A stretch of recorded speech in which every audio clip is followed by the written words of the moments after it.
Welcome back. We got some more NBA.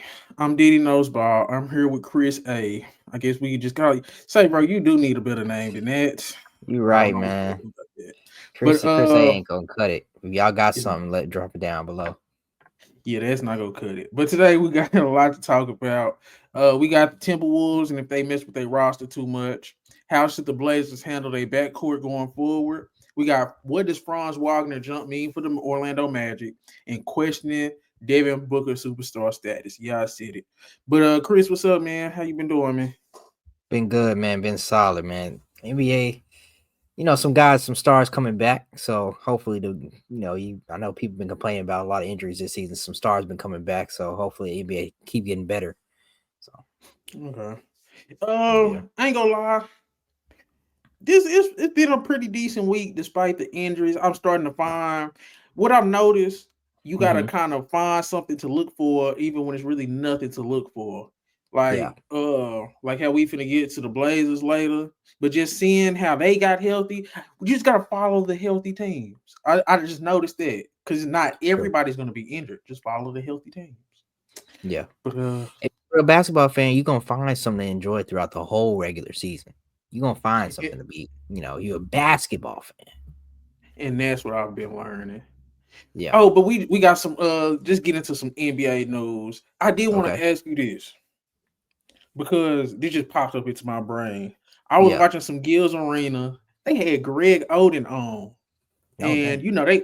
they was pandering, talking Mm-hmm. about he not a bust, and he said he wasn't a bust because when he was on the court, he was doing his thing or whatever, which is true. When Greg Yeah. Oden played, he was good. In college, him and Mike Conley were both freshmen. They got all the way to the championship game against the Joakim Noah Florida team with Al Mm-hmm. Horford, Corey Yeah. Brewer, them guys. Yeah. Yeah. So Greg Oden was good. But you got to remember, he was ranked over Kevin Durant. And my whole thing was, yes, Ohio State got further when Greg Oden was in college, but Durant was the freshman of the year, player of the year. He literally got every award you can get as a freshman. Um, I just didn't think Greg Oden was ever better than Kevin Durant coming out of high school, coming out the draft, and then when he got hurt, of course he's not better. Then Kevin Durant had a legendary career. My question Mm-hmm. is, what is a bust, and is Greg Oden a bust to you? So, they are pandering, and it's just because of the word bust. In my opinion, a bust is a failed draft pick, regardless of injury, regardless of talent, whatever.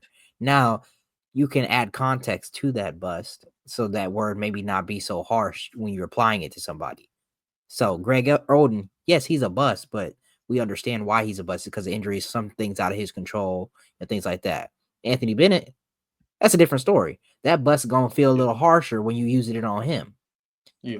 So I mean, it's a matter of adding that context so that it feels either lighter, softer on whoever you putting it on. But in my opinion, they still bust. Like a bust to me is a draft pick that didn't work out, a draft pick where you could have had somebody better, whatever. So that's how I And feel. and it's not my thing is I think bro, this gonna sound crazy, and I'm sorry, but I think getting injured saved Greg Oden's perception of his career That's crazy. because li- hear me out. He is no possible way he would have been better than Kevin Durant, bro. Do you think even at his highest ceiling, it would have been better than what Kevin Durant has showed throughout his career? Well, we only got to see him with Brandon Roy and LaMarcus Aldridge for just a very short period of time. And when they was on the court together, they were winning games. So I mean, Portland over there had But two guys that are hurt all the would time he in have Brandon been better Roy and than Greg Oden. KD? Would he have been better personally in his own career? Mm, it's debatable, but probably not. I mean, Kevin Durant is that guy, and he But you see what I'm clearly, saying? yeah, I see what you're saying. That of course, Portland probably would have been looked at crazy. Oh, you didn't take Kevin Durant, but I mean, I don't blame them for taking Greg Oden because he was dominant coming out. He was And dominant. He was see, that guy. and that's where we disagree. I blame them from Kevin Durant for taking Greg Oden over Kevin Durant. My thing is, you're the Portland Trailblazers. I remember at the time they were saying they needed a center. They already have Travis Outlaw and Martell Webster. That was the reason why they thought they didn't need Kevin Durant, bro. Just like you saying, you got Brandon Roy over there, you got LaMarcus Aldridge over there. Now put Kevin Durant right there. We've just seen Kevin Durant is the best plug-in player in the history of the NBA. Now that is true. You can Kevin Durant. You can have anybody on your team. You can plug and play him. He'll fit perfectly. I think Greg Oden was, I ain't gonna call him overrated, but I kind of overrated just because he was a big man. I think it was just strictly because he was a big man. He was a damn good big man. But Kevin Durant was nothing like we ever seen. I remember just because I was a Texas fan, so I'm watching Kevin Durant every game pretty much. And I'm just saying, like, Kevin Durant, I'm like, bro, he's a taller T-Mac. That's what I was saying in my head at that time. I'm like, bro, this dude's doing everything T-Mac does, but he's taller. Why would you not take a better version, more healthy version of T-Mac? That's what I thought he was going to be. And it turns out he's better than me. You know what I'm saying? So I think Greg Oden is a bust because, first of all, they say availability is the best ability. He wasn't available. And second, because the person picked right after him, the person he was over during his high school years was better than him, Kevin Durant. So not only didn't you not play, so you're a bust in that sense, it was a high likelihood that you wouldn't have been better than the person that was picked right after you, and that you was ahead of your whole career. I mean, yeah, that's true, but we've also seen where, okay, so that's just, but that if that same thing applies and he plays well, right? Would that same thing apply to then Hakeem Olajuwon, Michael Jordan? Hakeem Olajuwon was #1 overall pick. He had a great career, but was he ever in? He was never Michael Jordan. He was not the player Michael Jordan was, but we're not going to call Hakeem Olajuwon a bust just because Michael Jordan was better. In that same sense, if Greg Oden stayed healthy and had a good career, we wouldn't necessarily say he's a bust or that they messed up if he had a good career. If Kevin Durant's just blowing him out the water, yes, I agree with that, but we don't know. That's all I'm gonna push back on. Now, if Portland would have won championships, see, now I get what you're saying. Okay. He wouldn't have been a bust. If he wouldn't have been a bust, even if Greg Oden, let's say he was 20-11 his whole career, and KD was still KD. Like let's say Greg Oden made a couple All-Star teams, probably 1 or 2 All-NBAs. Okay, he's not a bust, but he still wasn't the best pick available at that time. So it's like, nah, you're not a bust, but it's like you're not better than the person that came after you. And then the fact that you didn't play, that's what made you a bust. And I get what you're saying, but he a bust, bro. We can agree on that though, right? No, we can agree on that. There ain't nothing wrong with saying it. Not talent-wise, but availability-wise. And then with the person that you was always ranked over, what he done. I'm just saying. Oh, yeah. Okay, hold on. Before you switch up on that, because it's kind of got me thinking about Zion and Ja Morant. Okay. Could this apply to Zion? How long does this thing with Zion have to continue? And can Ja Morant get healthy enough, win enough, show that he's more consistent of a player enough to be like, Zion, we messed up, and you should have never went #1 overall. I'm looking at that draft class like both them niggas is in the same boat, bro. Ja Morant don't play either. Ja Morant don't play either. Yeah. His best run, he didn't play. Even like when they was getting to the playoffs and stuff, he still was having issues playing. So it's like, even when he was at his height, they never been out the first round. Did they get out the first round? They got out the first round. Oh yeah, they beat Minnesota that one time. Yeah. And then they end up losing to LA. But it's just like, man, he been off the first round once. He's been hurt a whole bunch of times. Ja Morant ain't never hardly played no full season. Like, has he been better than Zion at their best? You could argue Zion was just as good. The best version that we've seen of Zion and the best version we've seen of Ja Morant, you can say Zion, they just as good. I think they in the same boat.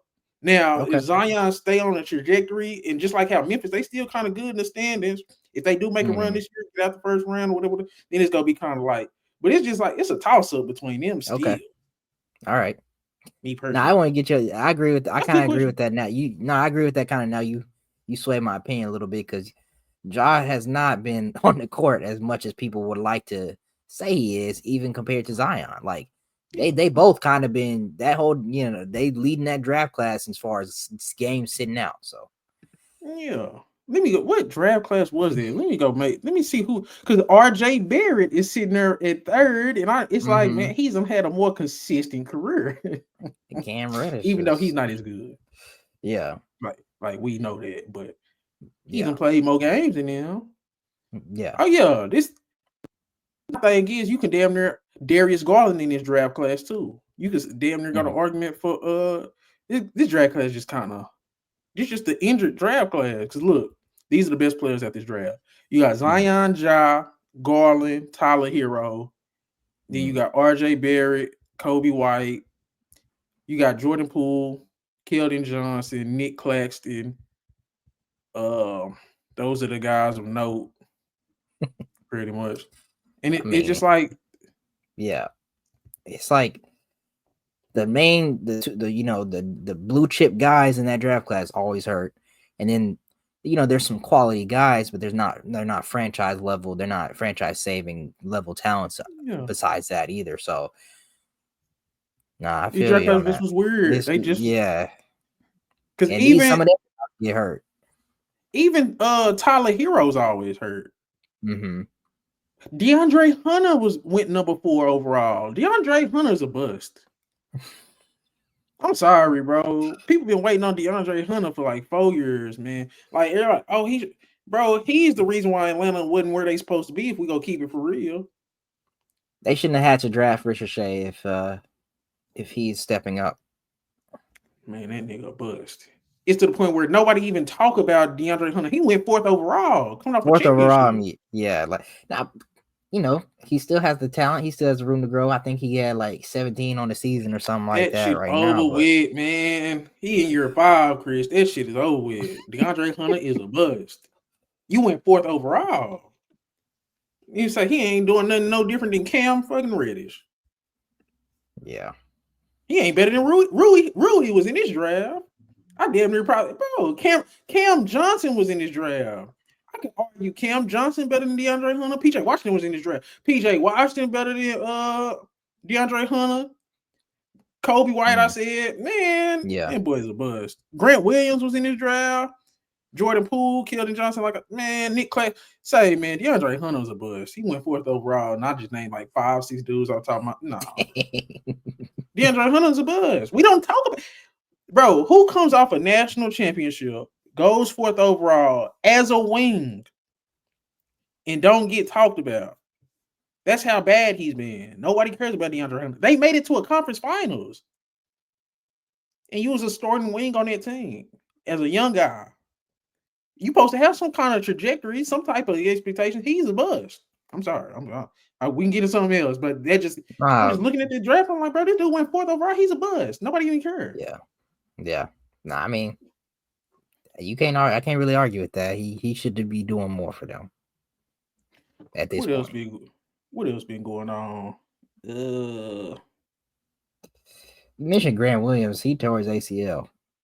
Now the Hornets basically have nothing over there. They lost another front court member. It's like they already struggling. I ain't dancing on somebody not tearing their ass. I was happy he playing decent over there. I don't care.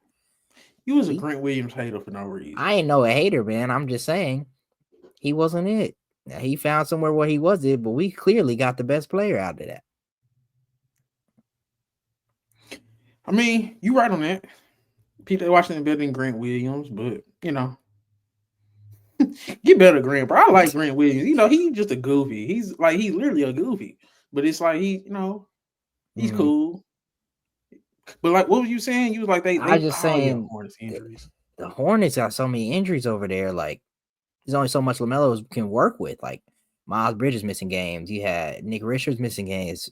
Mark Williams still ain't played for the season yet. Now you got Grant, another defensive front court member, out. Trey Mann's been missing games. Like, there's only so much you can do when all these dudes is hurt. Bro, you want to hear their starting lineup today? Yeah.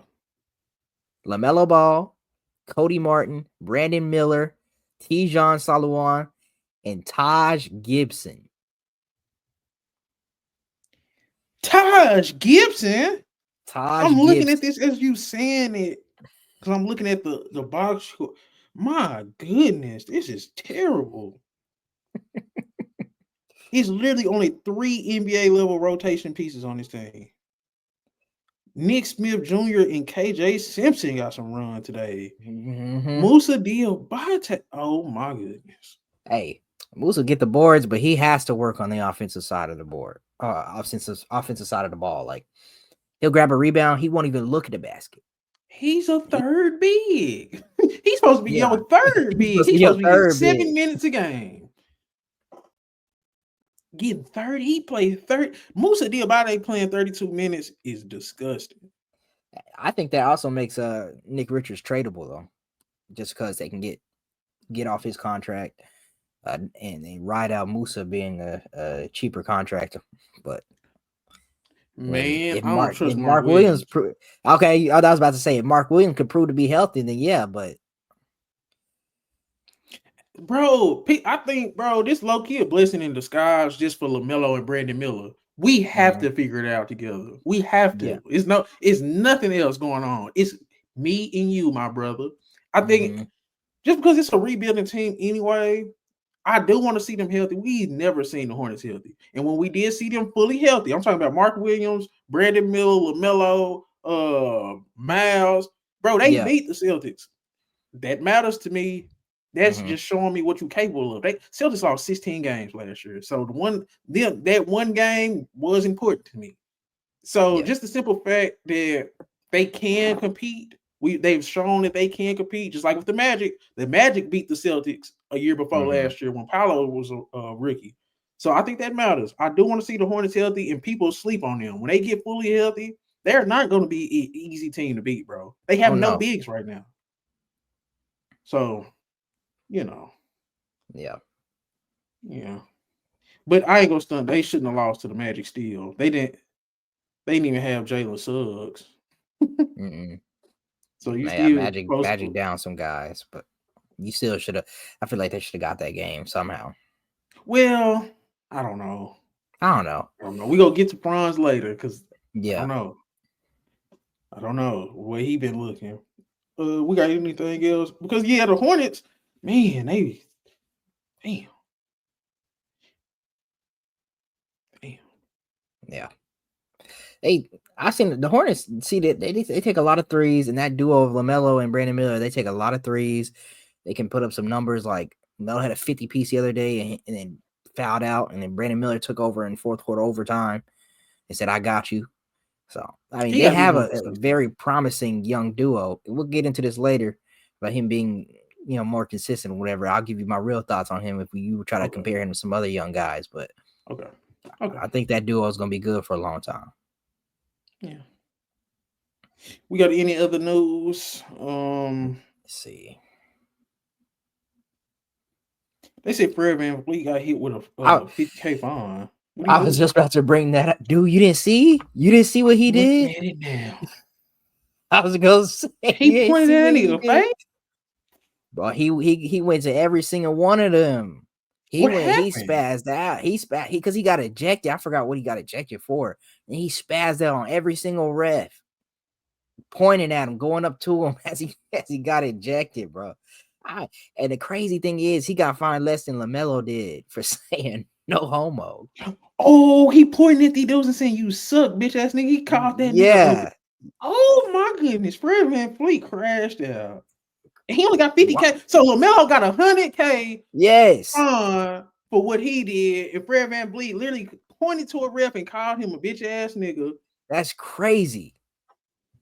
I'm like, what? I was just about to bring that up because that was crazy to me. Ain't no way you could, you gonna really prioritize that over berating refs publicly like that? What does that say for your team, like for your league? I can't stand Adam Silver. If this hinders my career in this shit, I don't give a damn. Adam Silver ain't shit, bro. Like this shows me what they worried about. It's like if you run a company and your employees getting on your managers, because basically like the rest is kind of like managers, Yeah. and goddamn the players is highly paid, but they're employees. They damn near the worker bees. You can't let the worker bees yell at your goddamn managers like this if you're a corporate company. And No. oh man, that shows me where they priorities are, because 100K fine for saying no homo versus a nigga pointing into a referee face, calling him a BAN. Yeah. It's crazy to me. It showed That's me where wild. y'all head is at, what y'all care about. That's messed up though. I ain't I even thought he really. was gonna get.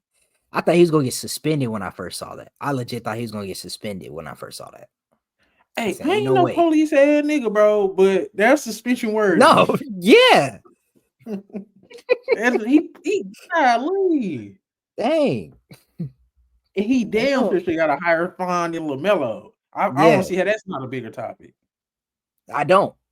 So, I don't know. I hope LaMelo protested that or something, especially now after this done came out. He said, "Ain't no way I'm paying that. Y'all better refund me or something." The hate on LaMelo is crazy. I'm glad. Yeah, that's crazy. Right? And the thing is, LaMelo's been one of the most popular young stars since even before he came into the league. And they do stuff like that. And they don't, like, in my opinion, I know he has a bad team, but they could promote him more and make him more of a face. I know he's been hurt too, so there's some of that with it, but the way he playing this season so far, they definitely should promote him more. That's just That's egregious, bro. That's egregious. It's like they lucky they know another popular professional basketball league that's on the same level as them, bro. If I was LaMelo out, man, like AEW versus WWE, I'm gonna go to AEW. WWE, yeah, y'all ain't shit. Y'all on. But it ain't, yeah. they got a monopoly right now. But you got anything else that's been going on, or you ready to move into the other topics? Is I anything think else? we can. Yeah, I'm trying to think, but we might can get into these topics. Well, did we talk about Porzingis coming back? Yeah, we could, I like that for them. I mean, yeah, I was gonna say, does this make Boston now like the clear favorites going throughout the regular season? Do you got to see, or do you already feel comfortable saying like Boston should run away with things? We gonna get into it when we talk about Franz a little bit later, but I think, and it might not even be this year. So potentially, yeah, Celtics probably just can this year run away with things. How you feel about the Bucks? I think that's good because this is not a main topic, but we can briefly speak on the Bucks a little bit. Okay, yeah. I don't think the Bucks want to see Giannis. I don't think they can handle him. I just don't think. You don't think who wants to see Giannis? I don't think the Celtics want Giannis. Okay. But then again, they got Horford, Porzingis. It's like I don't know who should. How you feel about the Bucks just in general? Because they have been playing better. I think they like on a 5 or 6 game winning streak. Yeah, they've been turning things around. Giannis knocked some clutch free throws against LaMelo and the Hornets in the clutch. He was consistently hitting free throws when they're trying to hack him. And Giannis is low key been going on a tear as far as his season goes. He's leading lead and scoring. Celtics don't want to see Giannis. That's a guy who will you can put all the guys on him or whatever. He's still going to figure out a way to get to the basket and score. He's still going to assert his will on you and dominate you. Like you said earlier, Giannis is a guy who can dominate. And there's not many guys that can dominate, but he can assert his will, dominate. He doesn't have to worry about his jump shot or his mid-range falling or whatever. He can still get to the basket no matter who you got on him. He can play make, and he have Damian Lillard to play off of as well. We'll see what Chris Middleton, how he continues to progress. Splash Mountain, he's still out there knocking down threes. So I like what the Bucks have been doing. They've been trending in the right direction as they gotten healthy, as they gotten more time to gel. And this is what we would like to see, especially in year 2 with Damian Lillard now. Like, all right, the honeymoon phase is over. All right, the get to know you phase is over. It's time for you and Giannis to really put things together and really contend. So as long as they're healthy and they continue, I really think the Bucks need to go on a deep run or need to make it worthy that they got rid of Drew Holiday. They got rid of Drew Holiday, and now he's done won a championship. So they need to validate making that move. Cause my thing is, I don't know, bro. I don't really think nobody could beat the Celtics in the East right now. The Mhm. only reason why I brought up the Bucks in the first place was he's gonna be the best player on the court. Yeah. Like he's just better than Tatum, bro. Like in this low key a gap. Like I think I know you gonna hate this, but why I didn't put Joel Embiid, why I can't put Joel Embiid in the same category as Jokic and Giannis no more? It's just Mhm. because we've seen with the injuries, Jokic and Giannis are still just bro. They just on a different level, bro. I think they don't separate themselves. Even I love Luka, but I ain't love them this year. I'm just keep it, but like Luke, there it's just a gap. It's Jokic and Giannis, and then it's a gap. Luka is a far third, and then it's probably even a gap between Luka and everybody else after that. So, them two, Jokic and Giannis, they the best players in the league, bro. They're just Mhm. the best players in the league, and it's hard to go against the best player in the league. So it's like I don't feel like nobody could beat the Celtics right now in the East. But it's like if I was them, I don't want to see Giannis because anybody else, Tatum just as good. Like the Knicks, he's better than Brunson, or are they on the same level? He's better than Embiid. He's Mhm. like, you know what I'm saying? Yeah. No, I agree with you there. In that series, yeah, that's probably the only matchup in the East where he's not the best player on the court. That's what you're basically. So I get your point there. I think it's valid. I think the Bucks can do something. You know, Chris Middleton had them going against. I know it was just the Pacers, but I mean, Chris Middleton had them going up against the Pacers, so himself.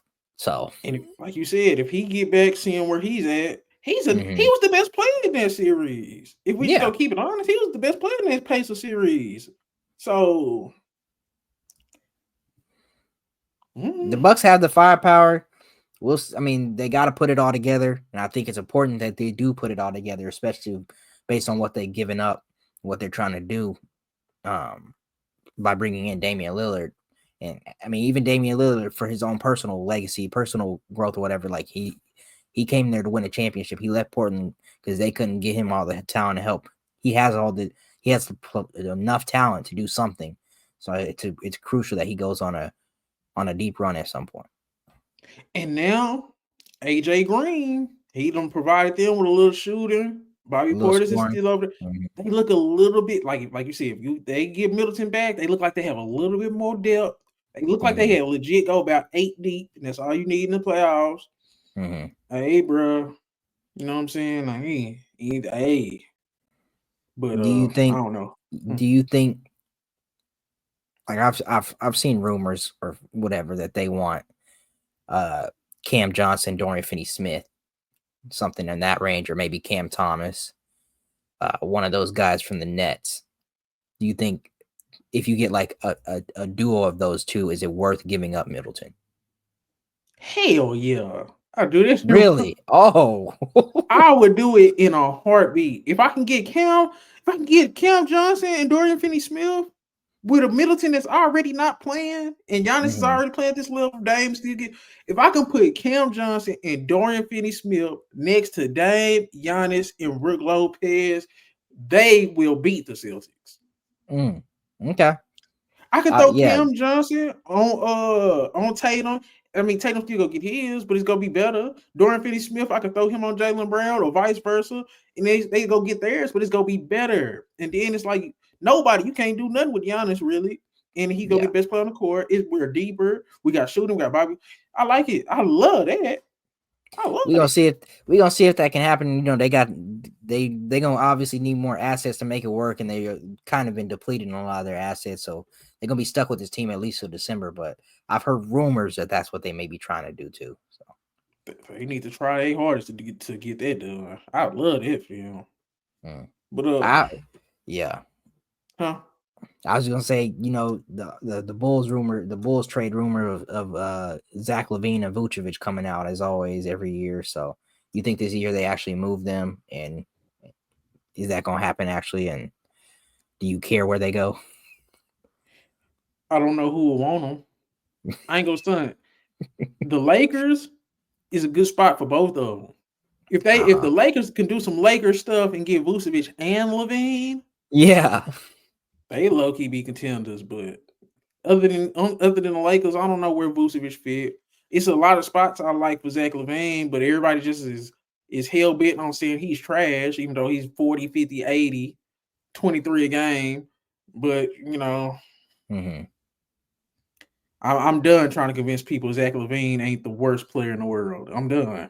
I'll be on Bleacher Report like Zach LaVine really pretty good. Man, you can have him. All right. Yeah.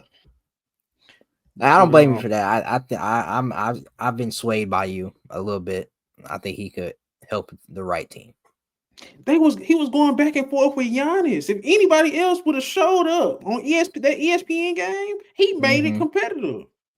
That's probably the only solid ESPN game we had where everybody was pretty healthy. We had Mark Jones, we had Doris Burke, and then we had two healthy teams. That's probably the only ESPN game you can say that about in a long time. So I was sitting there watching, and the Bucks was killing them. But when the Bulls needed a run, Zach LaVine was there. He was hitting tough shots. Even Doris Burke said it. He said, man, she was like, this dude here showing his value. He's just a smooth scorer. And then Giannis just kind of went like nuclear in the third quarter and it was over with. But for a little while, Zach LaVine was battling Giannis. So, I don't know. But yeah, we get into our topics if you ain't got nothing else. Nah, yeah, we can get into it now. Okay. I kind of do this thing. It's hard to do it with the NBA now because there's so many injuries. But I got this thing I do called circle games. And it was one game, Sunday evening, that I circled.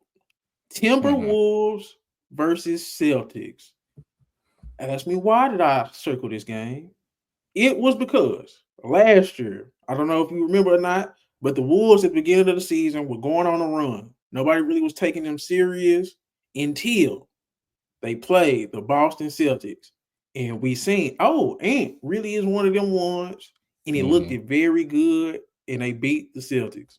Another one of those 16 losses. So I circled it this year because they made the Julius Randle trade. No more Cat. This is a good test to see how good y'all really are against a team that's not going to lose a lot of games in the regular season. So, moral of the story is that shit ain't look good. I mean, they kind of made the game towards the end, but Ant was out there yelling at Randall. And it just is, I don't know. Do you think the Timberwolves messed with the roster too much over the years? I mean, clearly they looking like they losing the Cat trade. Cat's going to be an all-star. Julius Randle, I don't know about that. So, I mean, I think and Julius Randle and even Gobert even having some problems. You see Gobert in the lane asking for the ball. Julius Randle didn't get to him, so he gonna pout walking out of the lane, get a defensive 3 second, offensive 3 seconds, whatever, because he just was walking out the lane. They ain't come yelling at them both. Like, I seen some decision from them already. I'm like, oh. So I mean, did they mess with the roster? Yeah, they messed with the roster a little bit too much. And I know why they did it, to have some more flexibility going forward in the future. But when you got your guys, and like you ride with them and you say, hey, y'all figure it out and make something happen. Because we got the pieces. I believe in y'all, so let's make it happen. Because my thing is, Chris, I think sometimes it just be like, you keep making major changes. Y'all not making just little changes. Y'all making major changes. Because remember the first year when we known what we had in, and they had, that's when we had D-Lo, Patrick. I said we. That's when they had D-Lo, Patrick Beverly. They have Jared Vanderbilt. They had those guys. Even though they made the major trade, they brought in Gobert. And then what happened the next year? They got booted in the first round to the Lakers. So at the next year after that, they had one full year with Gobert and Cat. They made it to the conference finals. Then y'all hit refresh again. Got rid of Cat, brought in Julius Randle. They keep throwing away years, basically. Like, you keep overhauling the roster. I think they just, because now y'all not gonna be good enough this year to get back to no conference finals, because y'all throwing away another. How many years y'all gonna throw away? How many times y'all gonna make major changes? Exactly. Like at some point, you need that chemistry. You need that cohesive group to continue throughout the years. Because look at the teams that are doing the best right now. Cleveland Cavaliers. How long has that core been together? Yeah, about Celtics. 3-4 years. How long has that core been together? Yeah. So now when you have stuff like going on like that, when you have that cohesive units together for a while, you'll get that chemistry going. You'll be able to work through things, and you'll get better as you continue throughout the years. I think in that situation where you have a Gobert, when you have a Cat, you have Anthony Edwards, you have Naz Reid, you have a lot of guys going for you. You can make that work. You already got to a conference finals. Run it back. What does it hurt? Run it back, and then if you don't like it, you can make something happen as far as getting rid of Gobert, getting rid of Cat, doing something after. But I say give it at least another year before you make this major move like that. Facts. And then the major move you made it for was for Julius Randle. So, who nobody likes. Yeah. So, what were you saying? Because I think they was having like ownership issues too, where like people was like saying, so it's like they probably having money issues, but it's just like, bro, you can't worry about that. Worry about the basketball and everything will fall into place. How valuable was Golden State before the Curry era? Like nobody cared about Golden State like that. So I just think you do right towards the on-court product and everything will fall into place. Y'all just made the Western Conference Finals. Why would you mess with that? Just like when y'all first made the playoffs and then y'all made a major trade, y'all barely snuck into the playoffs the next year, and then y'all got booted the first round. Then you made them another major trade. I just don't get it. But I do want to ask you this. Okay. Naz Reid and Jaden McDaniels. I think because it's like I get it, Julius Randle not fitting in, but Julius Randle really wasn't that bad yesterday. It was Naz Reid, Jaden McDaniels went like 4 for 13, if I ain't mistaken. Naz Reid went. Let me get these numbers because I remember they was not looking good. Because look, Julius Randle was 7 for 15, 23, 6 and 2. That's pretty solid for your second option. But Naz Reid, that boy went 2 for 9, 5 points. Jaden McDaniels went 4 for 13. He had 10 points. So they supposed to be the core next to Ant. It's supposed to be Ant, Naz Reid, Jaden McDaniels. That's your core who you're not getting rid of. And y'all went 6 for 24, 22, 6 for 22. They need to be better too. I remember there was a time where you was trying to get Cat and Anthony Edwards some help. And you said, let me look over in Portland and get Damian Lillard for him. And you included a guy in the trade in Jaden McDaniels. And Timberwolves Nation got on your head for that. That was crazy. They said untouchable. 5 first-round picks. Nothing less. Crazy, bro. And see, the thing is, as young as he was, as lengthy as he was, athletic, whatever, he has not progressed. He has not grown into like the quote unquote full potential of being untouchable. He is very tradable at this point. He's not someone that I would cry if I lost off my team. He has not fulfilled that offensive potential. He's not giving you that consistent scoring. He's great on defense. He can do some things playing off Ant, but you would need more from him in order to really live up to that. You just traded away Cat, so of course he's going to have to expand his role. Of course, Naz Reid is going to have to step up, which I think he has kind of and can, but he can definitely be better too. I think Naz Reid, he's good, and he's damn near 13 points a game, 40, 50, 90 as a 6 man. But it's the big games. Like the big games, Naz Reid don't hardly show up for the big game. The Celtics game, that's when I need this Naz Reid to be 40, 50, 90 Naz Reid. Don't wait till y'all play the damn Jazz and give me 20 points. You know what I'm saying? It's like, Naz Reid kind of don't have a track record of showing up in the big games. Just from what I've noticed, I ain't really looked into the numbers. But it seems like every time I got a circle Timberwolves game to watch, it's kind of like Naz Reid ain't being what the stats say he is. Jaden McDaniels ain't being, and I don't know. It's just for them to be your other two main core pieces is damn near deemed untradeable. They have to be Yeah. better too. Oh yeah. And the Timberwolves have talent. They have guys over there that can really be good for them. You know, like you have Dante DiVincenzo. You have, a guy in Rob Dillingham who barely gets minutes, but he should probably play more.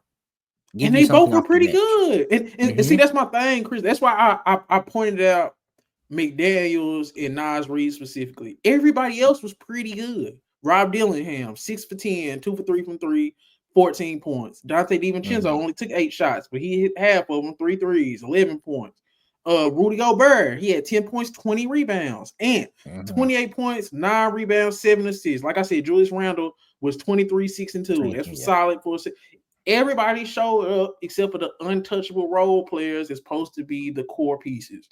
And it's like you can trade Cat, you can bring in Julius Randle, but if Nas Reed and Jaden McDaniels have to perform regardless of who they're. I don't care if you bring in Damian Lillard. I don't care if you bring. It don't matter who you bring in to put next to end. Your third and fourth guy, they got to do something too. Yeah, and that's just yeah. They in order for the Timberwolves to get where they need to go, they have to have McDaniels and Nas Reed doing something and stepping up. So that's just as simple as it is. Is Julius Randle a rental? And if so, what's next?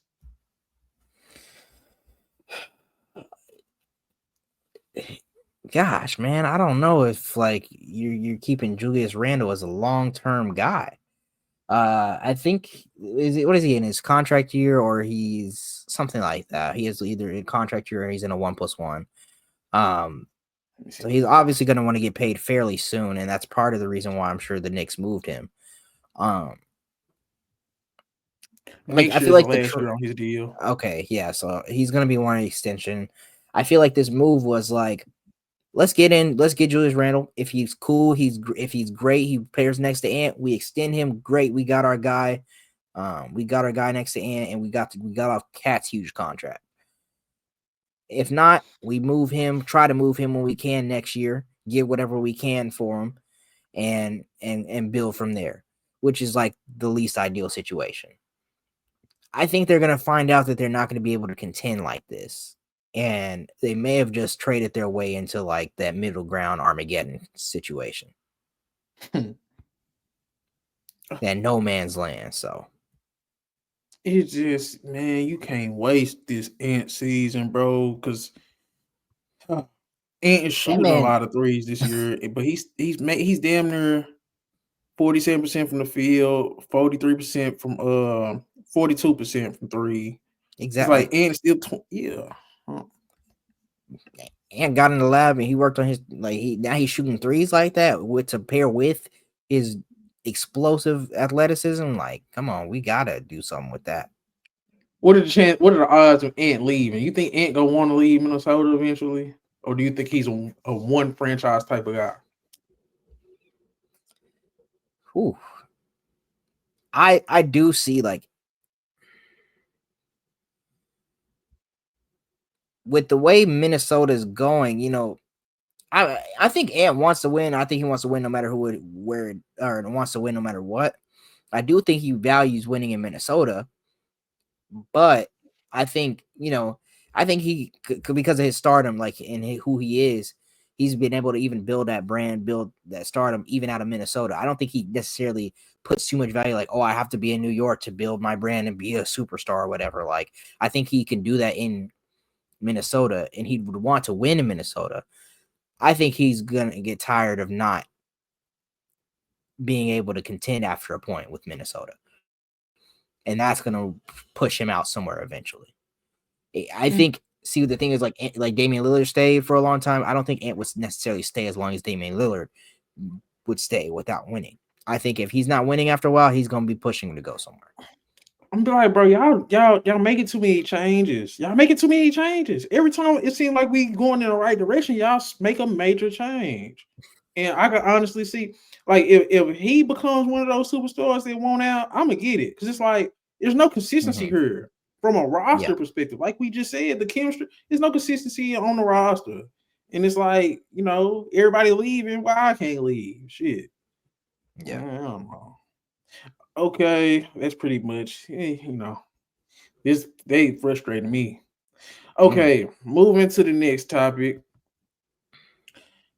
How should the Blazers handle the backcourt going forward? I brought this up Mm-hmm. because I made a video talking about Shaden Sharp and Anthony Simons because it looked real good. Like they got a win against the Rockets. Anthony Simons hit a big shot down the stretch. Shaden Sharp had a hell of a third quarter. Simons closed it out in the fourth. Uh, they looking like a real solid duo.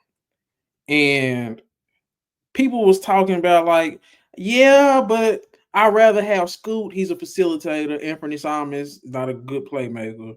And I just wanted to hear your thoughts on it. What should the Blazers do as far as the Scoot Simons dynamic? I mean, the best thing to do is always keep your talent and try to maximize the talent you have. That would be with Anthony Simons over Scoot. Scoot was touted as like a very high draft, high point guard, a very high guard prospect. People were saying draft him over Brandon Miller, pair him with LaMelo, even though you already have a point guard. People were saying people were saying so much about Scoot and this generational point guard prospect he has not lived up to that. In the sense, he's already kind of a bust. I'm not gonna be willing to put all my my future and the cards on the table, betting on his potential when he hasn't showed me enough to be like, let's get rid of Anthony Simons for him and for Scoot and let him be he hasn't shown me enough potential, enough promise, give me enough faith to believe in him to be a cornerstone for my team going forward. I do So, want a so guy like you saying, yeah. I do want a guy who can facilitate and play make a little better than what Anthony Simons has. It's just not gonna be Scoot for me. I'm not gonna.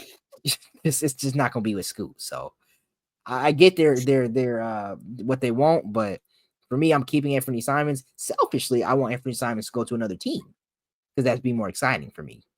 But from the Blazers standpoint, they should try to keep him and get one of these good guards in the draft and then slide everybody over. I'm with you. Scoot just ain't it, bro. Yeah. Like I'm just finna rattle off these numbers, bro. Like I hate being that guy because I ain't gonna stunt. Them Scoot versus Victor Wembanyama games had me going. That first Scoot versus Victor Wembanyama had me going. I ain't gonna count. But Scoot Yeah. is 11 points, 5 assists, 3 rebounds, 41 from the field, 28 from 3. Um, man, he can't score to save his damn life. He just can't. He just can't. And in today's NBA, you a small guard, you can't shoot, or it's like you can't shoot or score. Like you can facilitate a little bit, but Simons is way better. I'm not putting Simons on the bench for no Scoot because he can get a few more assists. No, bro. If anything, Scoot, you have to learn to be a 6-man, or you get your ass up out of here, or you sit on his bench like Cole Anthony.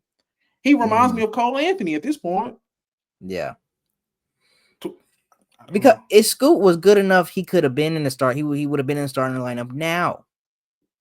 You could move Simons to the 2. You could move Shaden to the 3.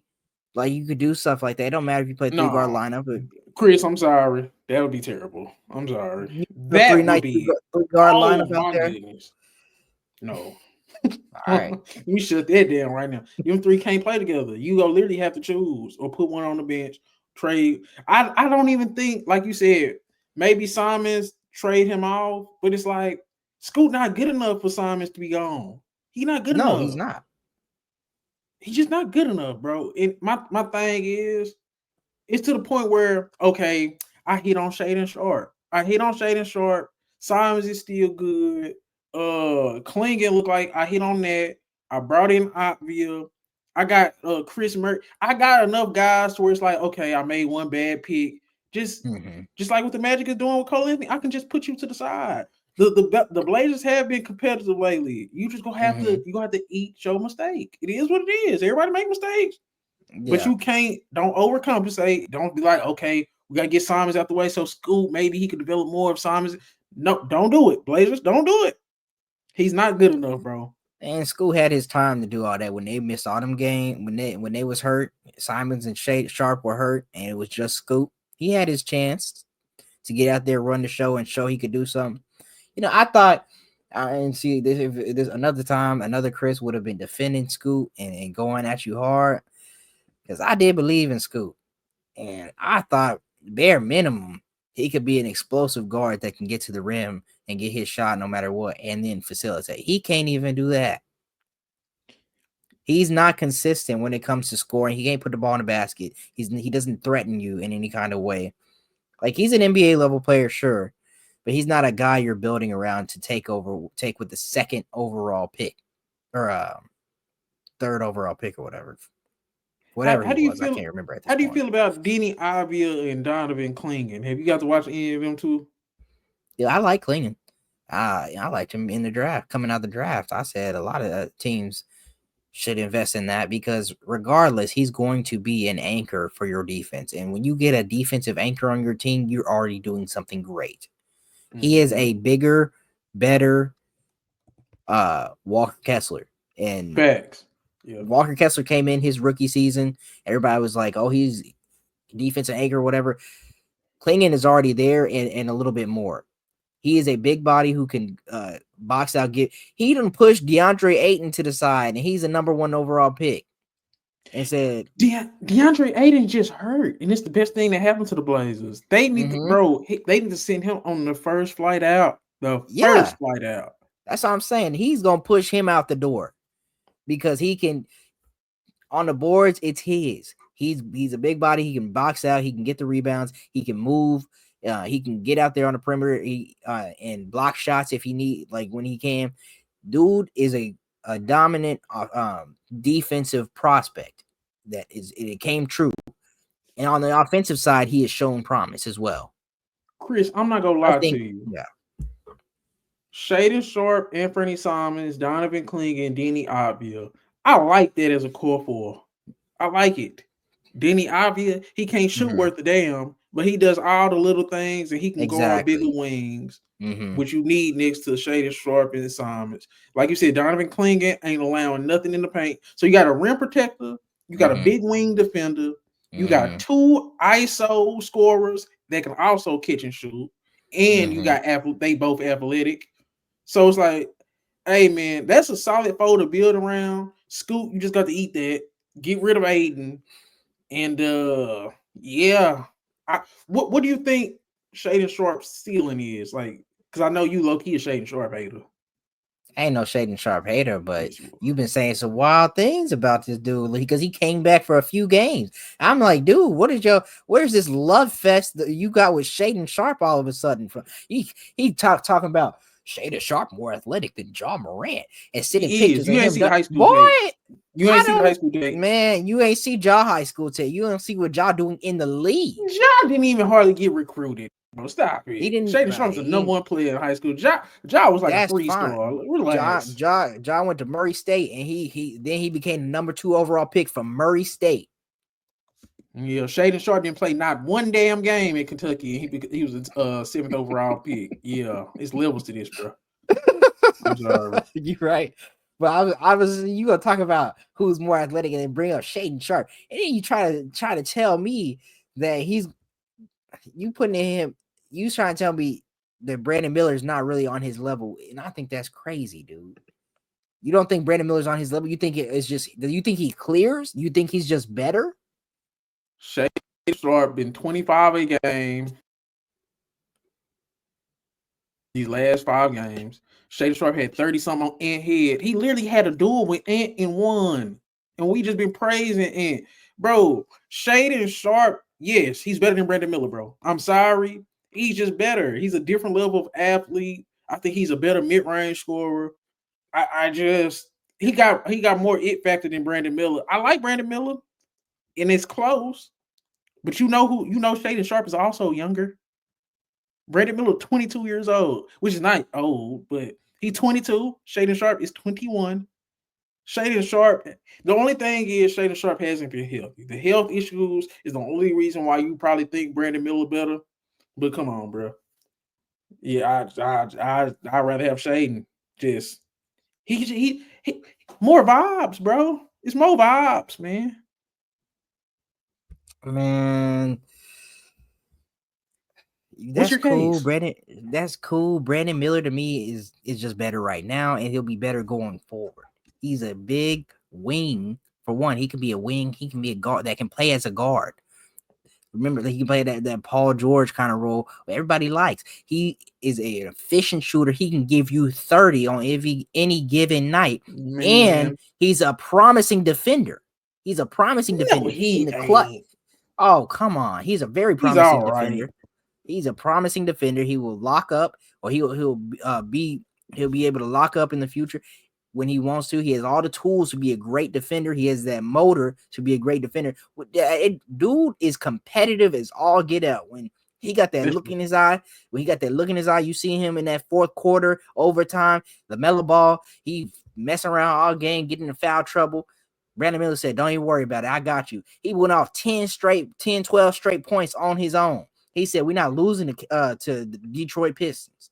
And that there's not multiple times he's been a 30-point scorer with next to LaMelo. Shaedon Sharpe, this is my thing. Shaedon Sharpe is a second half player too. Anthony Simons is a pretty damn good fourth quarter player too. We seen it last year against the Bucks. We seen it last year against the Bulls. Shaedon Sharpe is good in the clutch. Anthony Simons is good in the clutch. Now LaMelo clears Anthony Simons, so that's why we can't talk duos. But Brandon Miller versus Shaedon Sharpe is a lot closer than you think. I think Brandon Miller at 19 points, Shaedon Sharpe at 18. The only thing is it's gonna be availability. I would take Shaedon Sharpe. He's younger, more athletic, better mid-range. Like the three, Brandon Miller's slightly better shooting, but he takes damn near 9-10 threes a game. He don't really score at the rim. Shaedon Sharpe scores at the rim. Like in the Paul George, stop it. Brandon Miller handle is not all that. Stop it. And his playmaking damn sure ain't all that. So stop it. So I don't know. Shaedon Sharpe is just the greatest player. Dude, Shaedon Sharpe is a scorer. And that's about it. He's an athletic scorer. And that's about it. Brandon Miller? Brandon Miller is an unathletic scorer? No, he's an athletic. He's a scorer. He's a shooter, sniper, and that can play on off ball. He's not a scorer. On off ball, and he can be a versatile defender. I don't know. I'll take Shaedon. With that clutch factor. Let people decide. We let the people decide.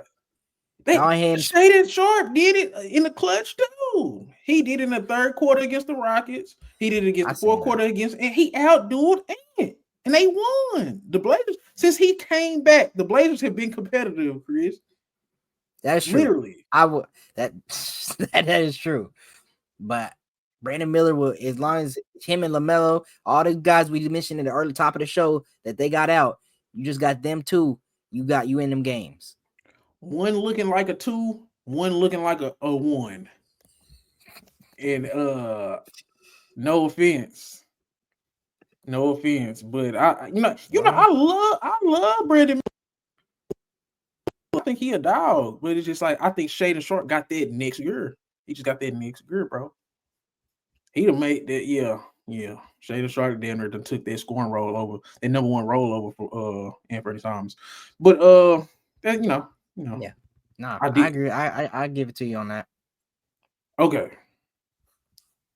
Speaking of this, because I think we've been talking about like second options and say, bro, Franz Wagner, he got Eastern Conference Player of the Week during a week where Giannis his damn self was going off.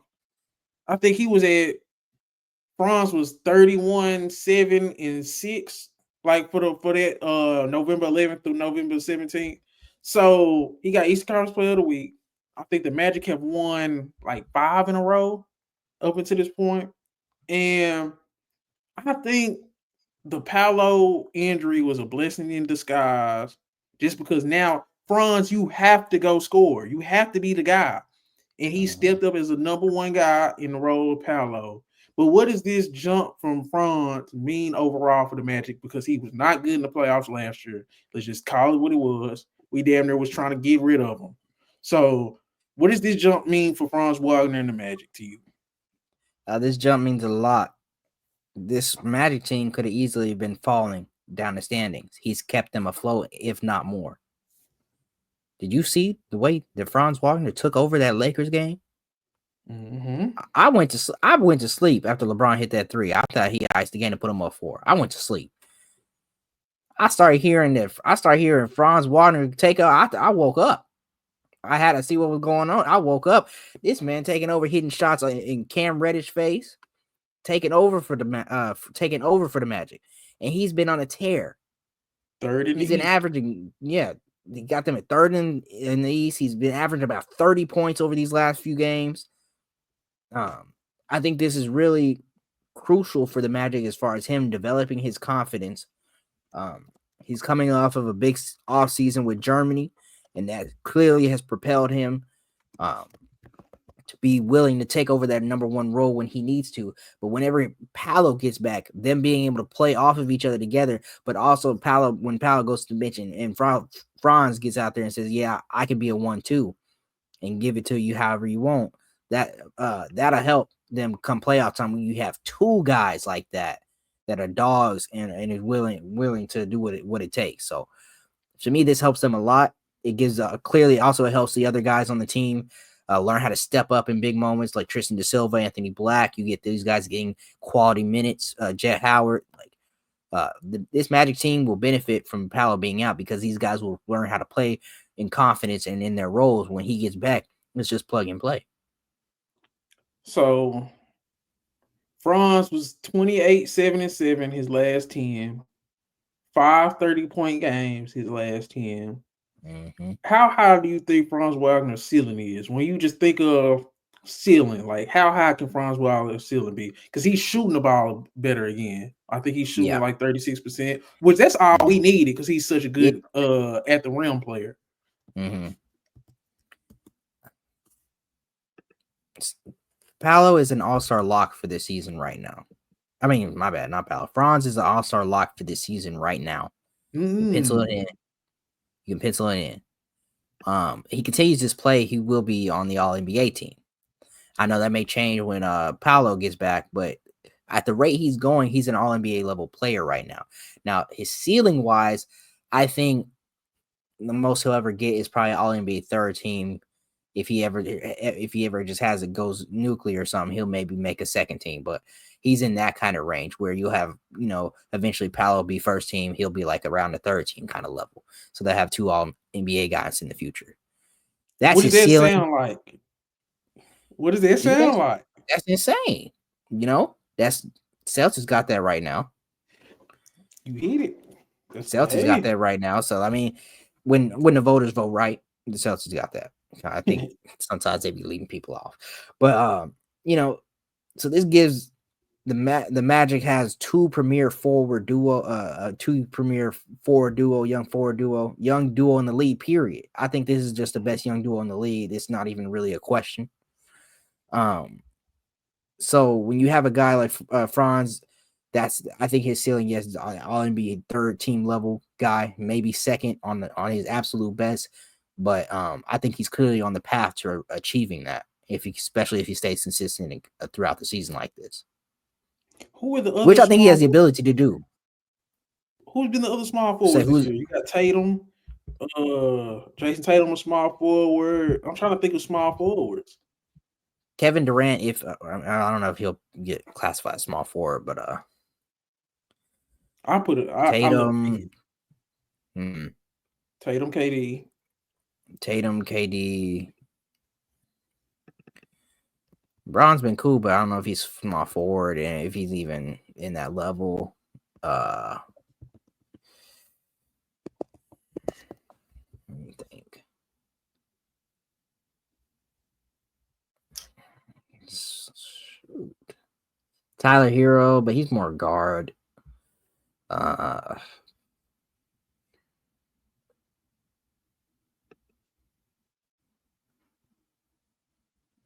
You said he's from that small forward. I said Tyler Hero. He's a guard though.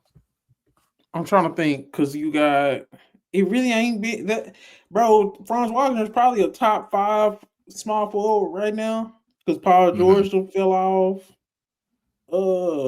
I'm just trying to think of the small forward position. Yeah, you got Tatum, Kevin Durant, Jimmy Butler.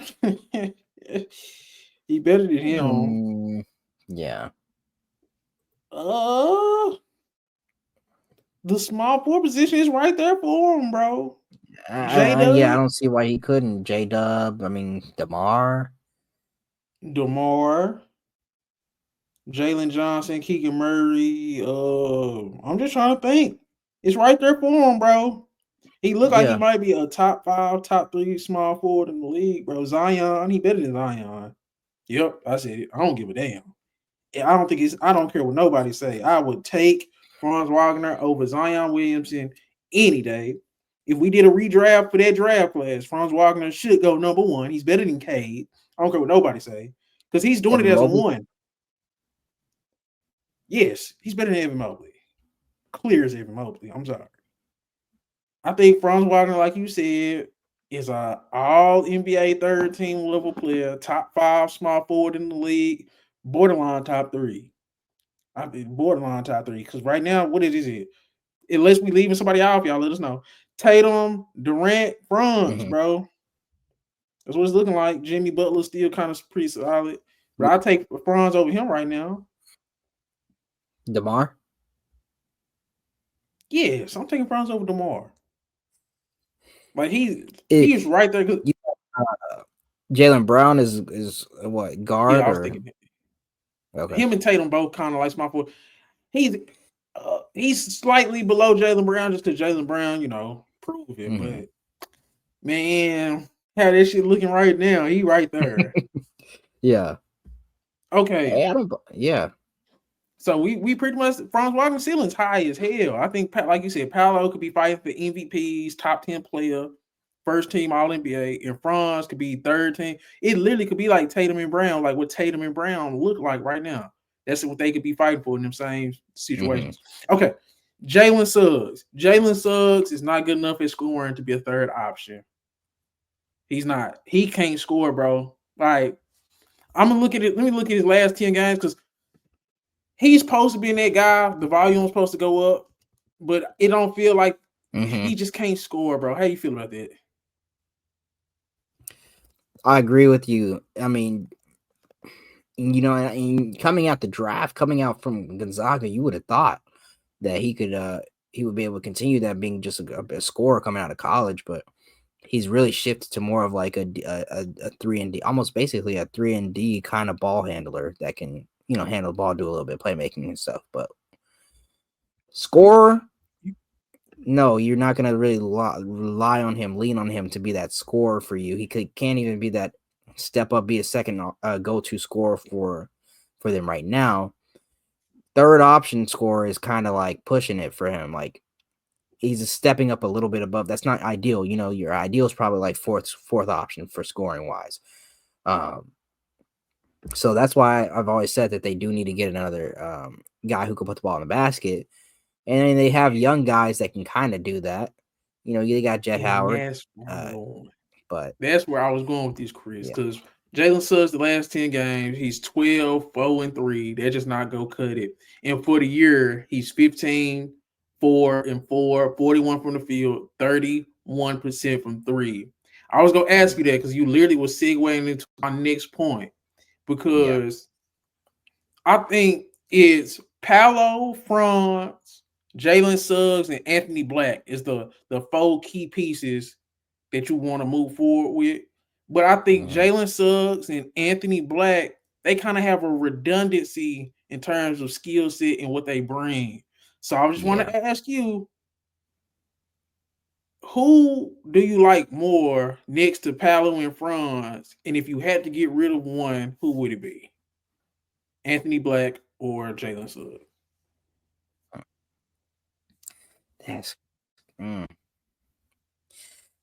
I don't want the homer in me to come out because I like Anthony Black so much because he's from Duncanville. But he is a big guard. And I think playmaking wise, I think he does have a little bit of an advantage over Jalen Suggs. Now, defensively, you probably want Suggs. He's like the heart and soul of your team as far as coming defensive wise.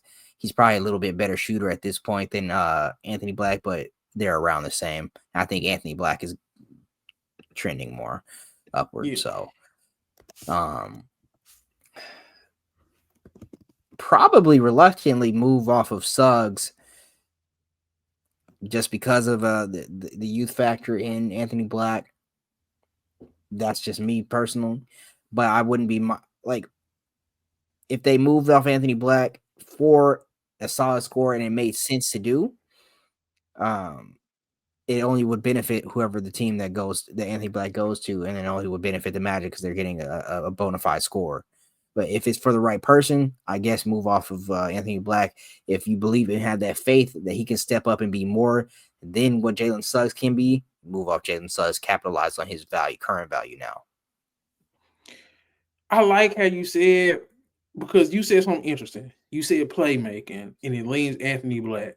And I agree with you. The playmaking does lean Anthony Black, but you also said the defense might lean Suggs. And I think the point of attack defense that Suggs provides is a little bit more valuable than the playmaking that Anthony Black provides, just because Franz and Paolo are damn good playmakers.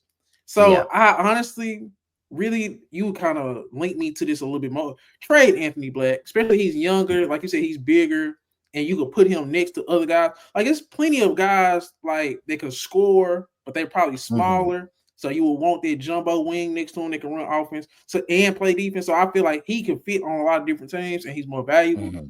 But Jalen Suggs as a point of attack defender, and he's more of a reliable shooter. So I like him next to Paolo in front. And then, like you said, he's the engine. He's more, vocal and things of that nature. So I would trade Anthony Black. I'm glad we kind of talking this out. It is not because I think Jalen Suggs is better. It's just the fit. It's just the fit. Yeah. And you could probably get more for Anthony Black. Because I just don't think they could play together. Because I don't think that don't work. You can't start Anthony Black and Jalen Suggs because both of them shoot 32 or less from three. That's just not gonna cut it, bro. So yeah. But if you do trade Anthony Black, you got to make sure you getting the right piece back. Exactly. That's the biggest thing. Yeah. Now, all right. So I got some scores in mind for the Magic. You tell me if they move the needle for you or not. I'll start with Zach LaVine. I would love Zach. That's a perfect fit for Orlando. I think that's the best fit that nobody's talking about. I think that literally makes them contenders. But what is you getting back if you're Chicago? Because you don't want Anthony Black. You got Josh Giddey. Yeah. And it's like, that is kind of make it ugly. But I don't know. I would love Zach LaVine for sure. I love it. Okay. These next two are from the same team. Cam Johnson or Cam Thomas? Cam Johnson, easily. Easy. Okay. You wouldn't do both, or just like would you? Obviously, you want Cam Johnson more, but would you be opposed to doing Cam Thomas as well, or no? No. They not gonna give you both of them because my thing is Anthony Black makes Cam Thomas work in Brooklyn. Because now you got a playmaker that's big. It's kind of like the Ben Simmons role that they kind of want next to Cam Thomas, because Cam Thomas ain't no playmaker. He ain't no defender. He's a scoring, smaller point guard. Anthony Black would be perfect next to him because Anthony Black, I'm not trying to do too much scoring. I'm trying to play, make, and defend. That's perfect next to my scoring, smaller guard. So I feel like him, low-key, Anthony Black and Cam Thomas would be nice together. So I possibly would go that route. Give me Cam Johnson, potentially probably like Noah Clowney or something. I'd be like, give me Cam Johnson, Noah Clowney, maybe something like that. So I like Cam Johnson for Anthony Black and something else. I don't know what that something else would be, but Cam Johnson solves a lot of problems. He's way better than KCP right now. Yeah. I agree with that. Now, if the Nets were like Cam Johnson off the table, would you do Cam Thomas, or you're out on that? I don't want Cam Thomas. I don't want Cam Thomas. It just because I don't trust him as a catch and shoot player, and I don't want him Okay. pounding the rock. Okay, that's a good point. Yeah. Would you do? I got two more for you. Kyle Kuzma. If the Wizards like, I'm sick of this. Let's get Kyle Kuzma. You should have said Jordan Poole. Man, hell no, I ain't doing. I just think the Wizards gonna keep Poole party. I think the Wizards gonna keep the Poole party, but I would love to see him over there in Orlando. Yes, but nah, Kuzma, hell no, nope. Stay where you at. All right. We talked about this earlier. I would love to see Anthony Simons get to the Magic somehow.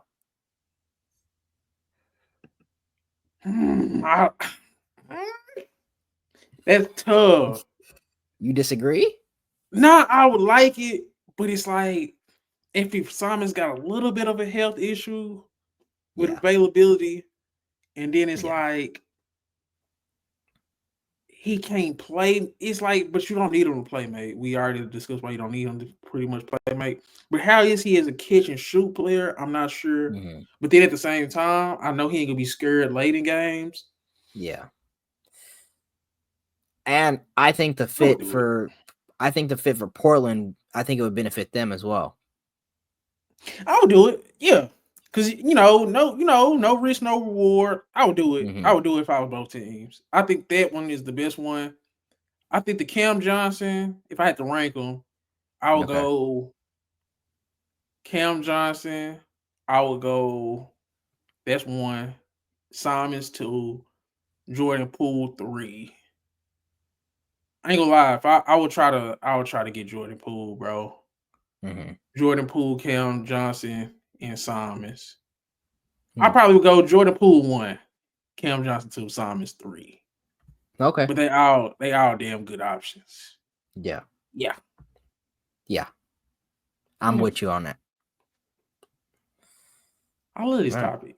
Cause it feel like the Magic are that one piece away from being legit contenders. I think they are literally the next best team to threaten the Celtics. They clear everybody because they're a two-way team, just like the Celtics. If you just get that right piece to help them score, come on, bro. The Magic are good at everything defensively. They well coached. A star is a superstar, and what he showed us against the Cavaliers in the beginning of this year, bro.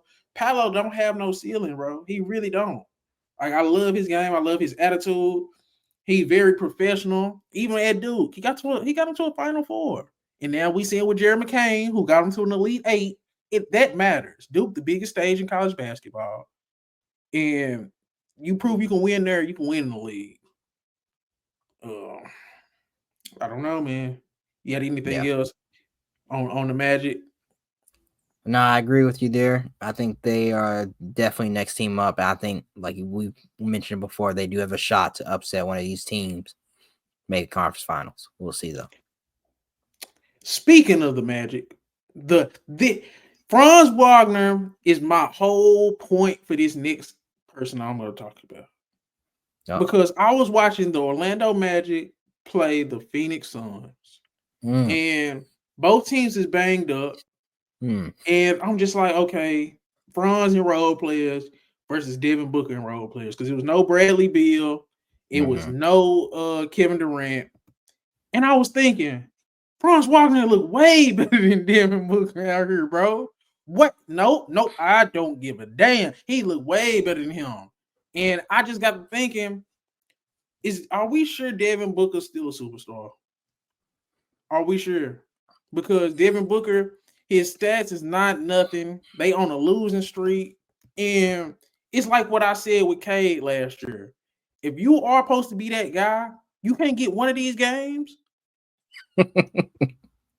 Like, God, y'all damn near being blown out every game. Like, you done had that 33-point game against the Knicks. You done had that 44-point game against Minnesota. But, man, y'all been getting y'all ass whooped in. He ain't been looking good, bro. Like, he just haven't been looking good. Let me go through his stats real quick. 24, 6-4, 44 from the field, 34 from 3. That's just not good enough, bro. Not good enough. How you feeling about Devin Booker right now? It's not good enough, and the level of the level of caliber playing we were having Devin Booker as, the types of talk we were having him as, especially after that finals run, and he ain't got much older since that finals run. Like, the conversation we're having with Devin Booker, he's supposed to be able to carry a team that has decent enough role players, decent enough talent, and elevate them. That's what we look at when we put him in those type of conversations with the Lucas, the Tatums, in that sort of range, like Jimmy Butler, when you elevate a team higher than what they're supposed to be, and he was supposed to be in that range, especially now that he has some talent around him. When he got Chris Paul, he made a finals, and everybody said, "See, when you give Devin Booker some talent, he can do some things." He has talent still now. This is not just completely depleted. He still has guys around him to where they should still be able to win some games. I know Kevin Durant's out. I know Bradley Beal's out, but there's still guys over there that can help out and be enough for you to step up as a superstar and make them competitive at least, and win some games. Because this is my thing, Chris. Because like you said, it's a superstar and good role players. Like, these role players aren't trash. These are good role players. Like, and I'm speaking on the Magic game specifically because while preparing for this show, because I'm looking at Franz, I'm like, this just stuck out to me. Because I'm like, okay, Franz got this game. Then I'm just like, Devin Booker and role players versus Franz Wagner and role players. Let me go back and watch this game because the stats looked crazy. When I see Franz had like 30 something, Devin Booker had like 18, man. And it's just like, let me go watch the game. Devin Booker is not a great athlete. He's not a great shooter. Like, he's a pretty good playmaker. He's a good mid-range scorer and a good scorer. But it's just like, he looked very average out there, bro. Like,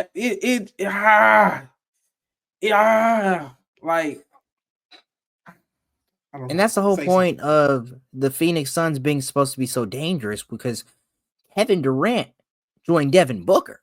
That's how everybody was looking at it. Like, and Devin Booker technically was supposed to be the one after a while. Kevin Durant was supposed to, be I know Kevin Durant is like, the best pure scorer in the league currently right now. I'm not even afraid to say that.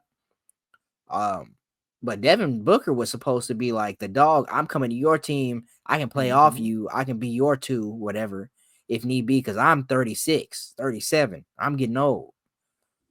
It's not even close. So it hasn't been like that at all. It hasn't even been close to that.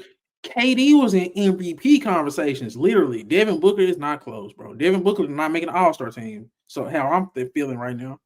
Devin Booker has not been better than Cade. He ain't been better than Zach LaVine. Like, Devin Booker, nah, bro. I don't get that. I can't stand Cade. Cade has been better than Devin Booker. Some of the games I said Cade need to get, he done got some of them games this year. Devin Booker ain't got not one. There's no reason why you can't beat fucking Franz Wagner and Jalen Suggs now. He was the only person that played bad in that game. So I'm going to go through it because that game specifically, bro. Because Franz Wagner, he had 32, 8, and 5. He was 50% from the field, 50% from three. And the only other person who did pretty good was Goga Batadze, man. Anthony Black had 20 points coming off the bench, but these are still role players. Now let me do this. Tyus Jones had 18 points, 8 assists. He made 4 threes. He was pretty good. Grayson Allen, 17 points. He hit 4 threes, 50% overall from the field, 44% from three. Josh Okogie even gave you 11. Ogadaro gave you 12. The role player stepped up. Devin Booker was 5 for 14. He had 17 points, and he looked like a no-show. He had 5 assists, 2 rebounds. He literally was a no-show, Chris. And it's just like, you can't do that. You can't lose to the Magic, and it wasn't even really that close when they have injury issues themselves, man. Like, you supposed to be a top 10 player. You going up against a second option in role players. Like, the role players was even. The number one option is out. You and Franz is damn near battling. Y'all gonna be the difference in the game. Whoever's better out of y'all is gonna win the game. And Franz cleared them. I don't know.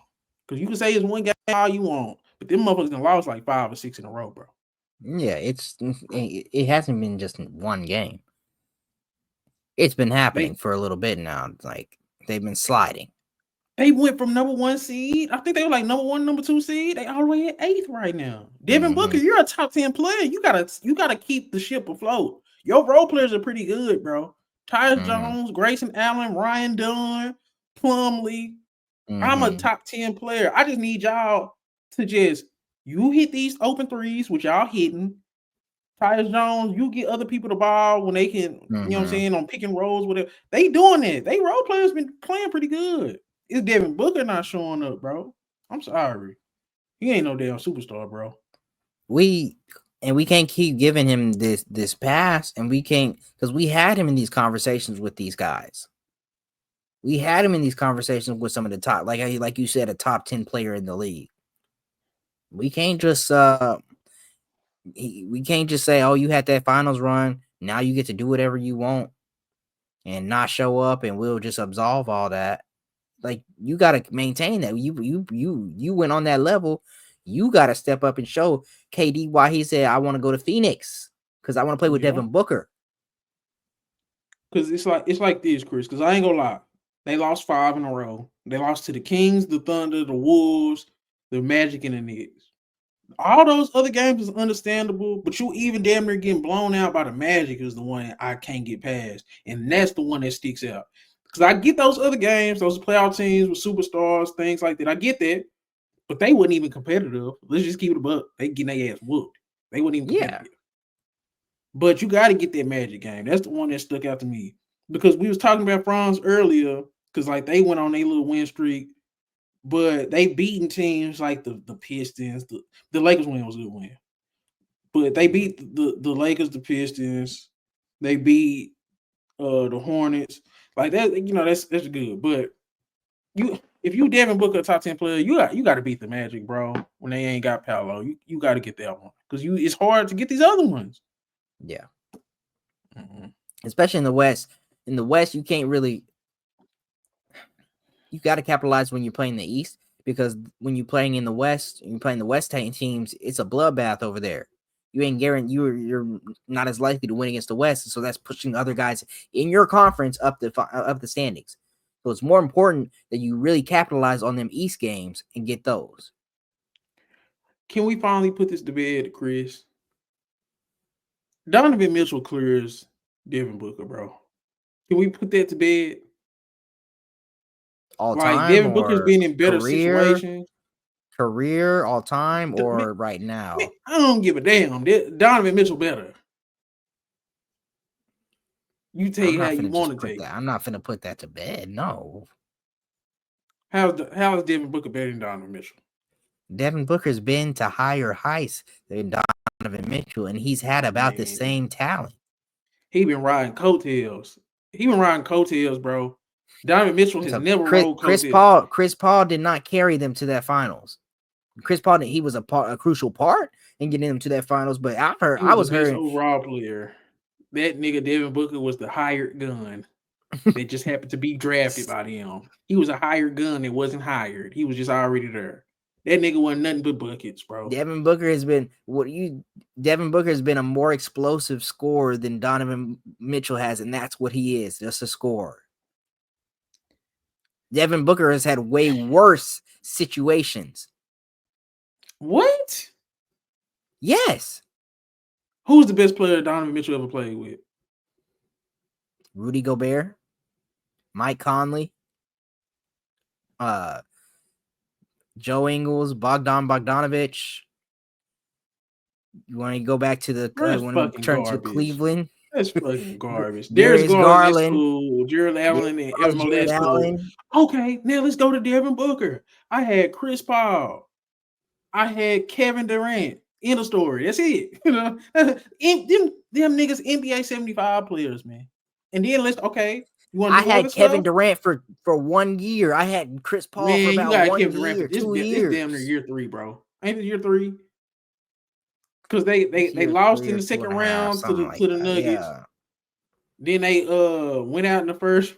They got their ass whooped by the Timberwolves, and now And that, but come on, bro. Nah, bro. You had CP3, you had Kevin Durant. And before you had any of them, you've been empty stats. When Donovan Mitchell was by himself, he made it look good. He made that shit work. Because he ain't never played with no damn all-star outside of Rudy Gobert when he was with Utah. But Donovan was cool. But then come on, bro. Hell no. Mike Conley. That shit was cool. But Mike Conley was already, man, he was barely in his damn prime at that point. That wasn't Grizzlies Conley. But nah, we're not gonna do that, bro. I think Donovan Mitchell has the athletic advantage. I think I don't know, scoring. I think that shit damn near even. I done seen Donovan Mitchell be just as explosive as Devin Booker. We seen what he did when he was battling Jamal Murray. We seen what he did last year when he was. Did he score 50? He scored 50 against Paolo now. Hey, what do we see when he was battling Jalen Brunson? Brunson better than Devin Booker. I don't give a damn. Devin Booker, his stock has plummeted. He right there with Zach LaVine now. Hey, I'm saying right now, yes, Devin Booker's stock has plummeted, but his peak, his highest. Peak all that shit cool. You can say that. Okay, maybe Devin Booker had a couple years better than Donovan Mitchell is better now. Them niggas only like 27, 28. He's right there with Zach LaVine. Zach LaVine damn near just as good as Devin Booker now. Yeah. And Donovan, see, the thing is, I say Donovan Mitchell maybe, and you may argue that he has. I'm saying he hasn't had as high of a peak as Devin Booker has, but he's been a little bit more consistent than Devin Booker has. I may give you that. If you want to agree with that, you can, but Devin Booker also has stinkers in terms of the playoffs. He had some good playoff moments, like that, like the year before last year, like when they was killing the Clippers, he was killing the Clippers. Like that was a good series. And then that run to the finals. In the finals, he had some good. But hell no. Donovan Mitchell has also had some great. He ain't been as far. But like just in terms of performances, Donovan Mitchell had some great performances too. It's just, man, I don't care about that finals appearance. That shit was 4 years ago. Ever since then, you've been getting your ass whooped. You've been going out the first round, second. Nope. We can't. It's hard for me to. It's hard for me to defend Devin Booker. At times, he has had some playoff meltdowns. He choked to Luka after doing all that front running, and lost to Luka. The Suns should not have lost to that. And then they got destroyed at home. That was like one of the worst, most embarrassing. That was Booker out of there, bro. I'm sorry. You got me up here defending Devin Booker, but I'm just saying Donovan Mitchell hasn't just blown it out of the water. You trying to say put it to bed, tuck it in, say night night, sing him a lullaby. It ain't like doing that exactly yet. What Devin Booker's doing while he's taking a step back. Donovan Mitchell's taking a step back. Let's see Donovan Mitchell get to the conference finals first, and then we can maybe have this conversation. Okay, that's fine. But Donovan Mitchell this year is taking a step back, and he's averaging the same shit as Devin Booker. All his players out, and Devin Booker still at 24 points a game. How the hell KD out? Bradley Beal out, and you still at 24 points a game. What the hell is you doing?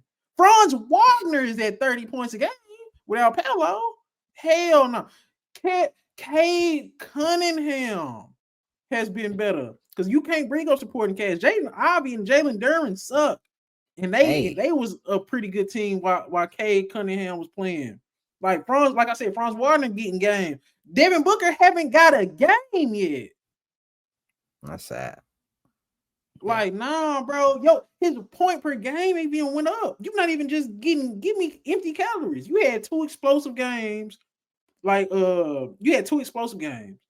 But outside of that, you had 17, 19. Literally, your point per game would be even worse if you didn't have them 2 outbursts, empty ass stats. Like, we thought he was empty stats before. When you take away the all-stars and he looked like empty stats. He's not athletic enough, bro. To be on that wing, he's just not athletic enough. That shit looked bad. When he was playing against Franz, he disappeared. He looks unathletic. When his jumper ain't falling, he looks terrible, bro. He's slow. That shit damn near looking, nah, bro. Nah, hell no. I ain't going, bro. I was a big Devin Booker fan. I thought he had killer instinct, but you can't decide when to turn it on and not have it on. Nah, you got to be a consistent killer. He ain't been a consistent killer. He ain't up his points per game without KD now. What is you doing? Yeah. That shit sucks. They been getting their ass whooped, blown out. I don't give a damn who's there, who's not there. You a top 10 player. Don't get blown out. beat Franz Wagner in the Magic. Like, nah, that shit embarrassing, bro. I'm sorry. You got anything else, man? Because I done smoked you. You damn near conceded your own debate. I didn't mean to, but I He's done not realized better. I said, now you trying to talk about it's just out of the question. It's not out of the question all time, all career, or whatever. Right now, Devin Booker's in a little slump, but it ain't out of the question that his career has been better.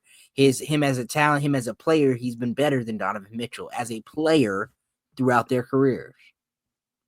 Man, and you can say All Stars, 2 NBA, All NBAs. Let me see what Donovan Mitchell had. 5 All Stars, 1 All NBA. Them niggas even. Donovan Mitchell better right now. Donovan Mitchell better. I don't give a damn about that finals 4 years ago where y'all played the hurt ass team. Nah, I ain't going.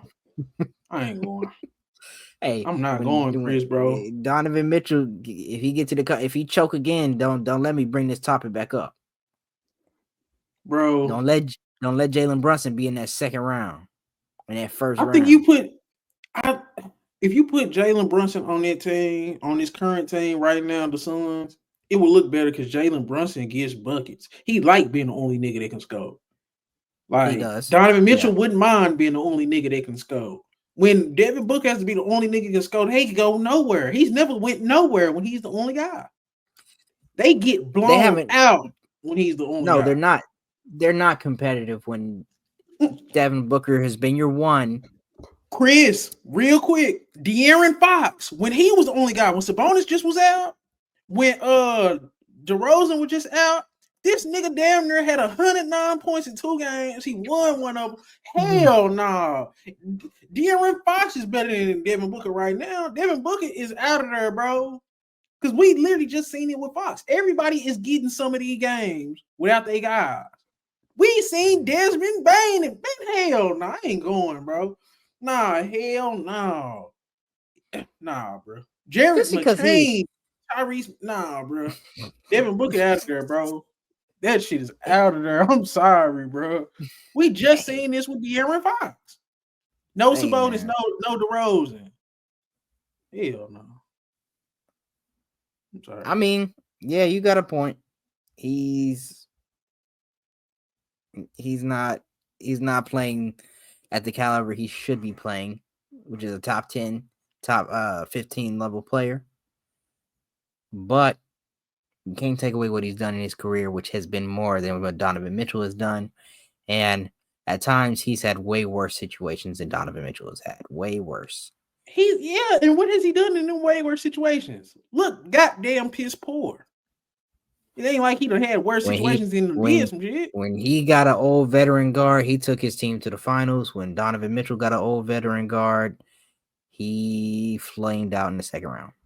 Okay, that's cool. But when old Chris Paul, when he was on the Suns, he got this same goddamn sorry ass Oklahoma City team that didn't win no games to the damn playoffs. Yeah. He left, them motherfuckers was lottery 3 years in a row until Chet now. So that Chris Paul, Chris Paul was still in his prime doing his thing, bro. Nah, hell no. Chris Paul was a better overall player on that Suns team too. He made them work. And then he had Cam Johnson and Mikal Bridges, who missed the 4 first-round picks for. Cam Thomas, a top role player. DeAndre Ayton, he's sorry now, but you know, I'm just saying, Chris, I ain't going. Damn near Devin Booker, damn near got to stack the deck. I like Devin Booker too, but we gotta call a spade, bro. Yeah, I can't argue with that. Okay, we got anything else? Because we pretty much hit everything.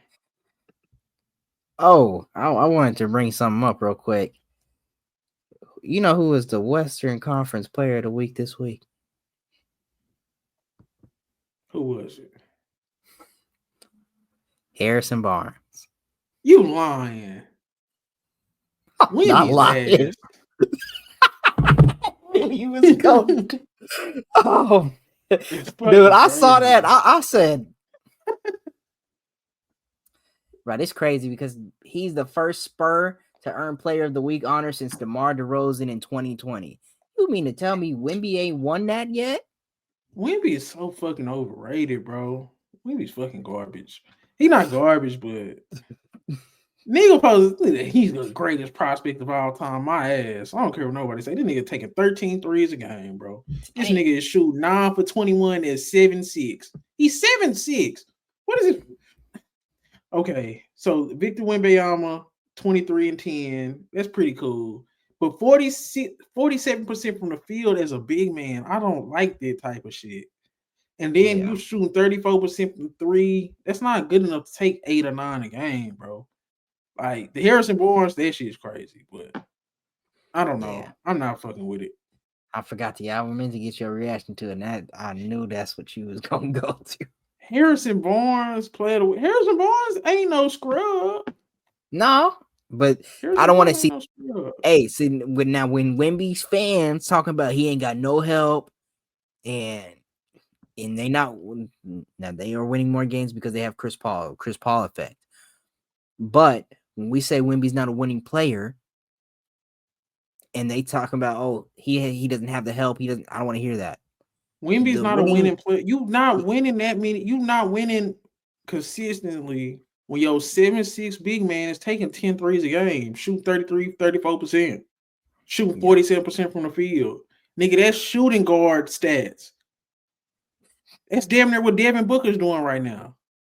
Like the shit come on, bro. 23 points a game, 7'6" center, 9 threes attempts, 33%. That not you ain't winning nothing like that, bro. That's why I didn't want to ever put him over Paolo. He's not better than shit. They contribute to winning. If you want to contribute to the stat sheet, that's cool.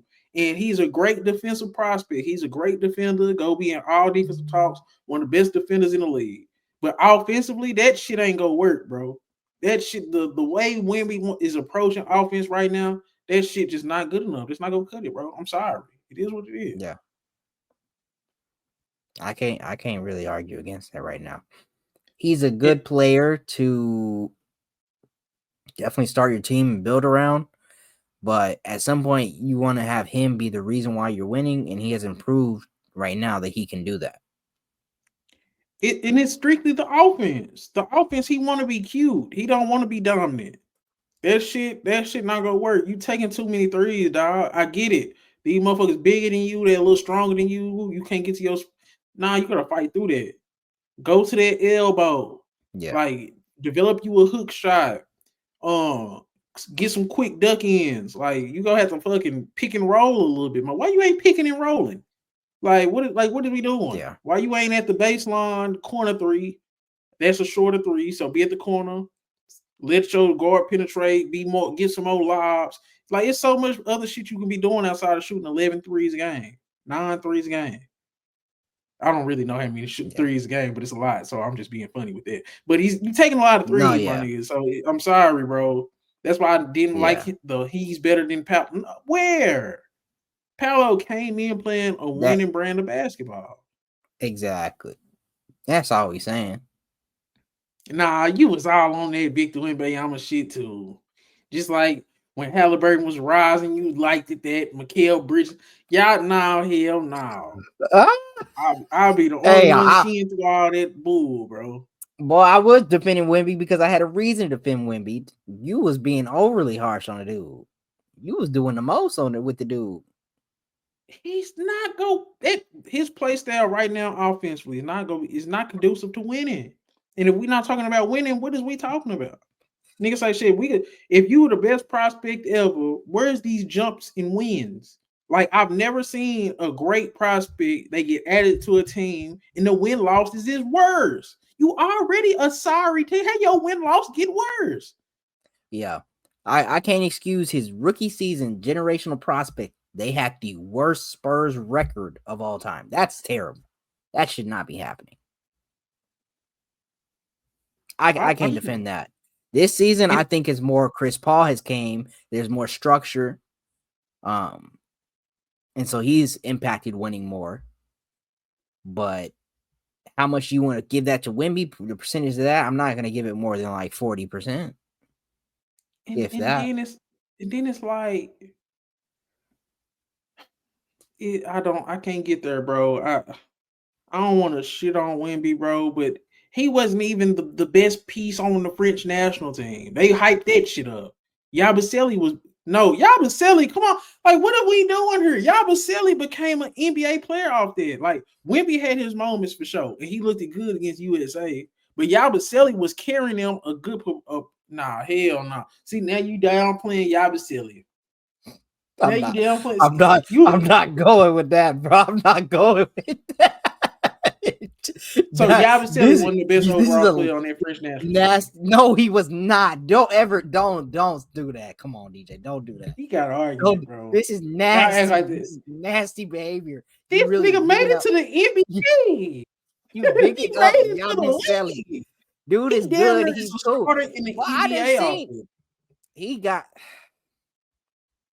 he was a castaway. So you think that they just got to the finals? It was just Wemby. Wemby had a couple good games. Yabusele was consistent the whole time.